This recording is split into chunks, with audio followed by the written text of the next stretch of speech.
Hello guys, Hello welcome guys, back to today my we are going channel. to learn Subscribe my about channel. Florence Nightingale, who is also called Lady with the Lamp। उसका जन्म जो है वो 12 मई 1820 में हुआ था Florence city में, Italy country में। International nurses day is celebrated on 12 में एवरी ईयर। हर साल को इंटरनेशनल नर्सिस डे जो है वो 12 मई को सेलिब्रेट किया जाता है।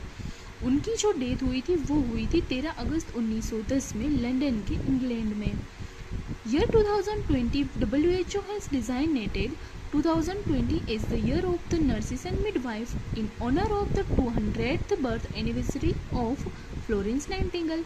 फ्लोरेंस नाइटिंगेल के 200th बर्थ एनिवर्सरी की वजह से WHO ने इस ईयर को year of the nurse and midwife के तरीके से सेलिब्रेट किया था। She is founder of modern nursing 1860।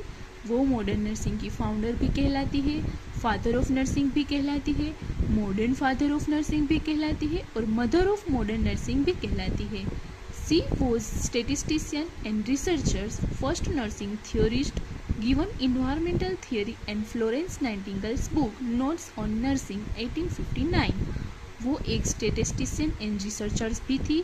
उन्होंने पहली थियोरी दी थी नर्सिंग में जिनका नाम था एनवायरमेंटल थियोरी, और उन्होंने एक बुक भी लिखी थी जो थी नोट्स ऑन नर्सिंग, और ये है Florence Nightingale and also lady with the lamp. उन्होंने जो क्रिमियन वॉर हुआ था उनमें जो सैनिक मारे गए थे या फिर उनकी जो वो सेवा कर रही थी उसी दौरान उन्होंने एनवायरमेंटल थियोरी दी थी। उन्होंने बुक भी लिखी थी उसके ऊपर से notes on nursing. Thank you so much and follow for more.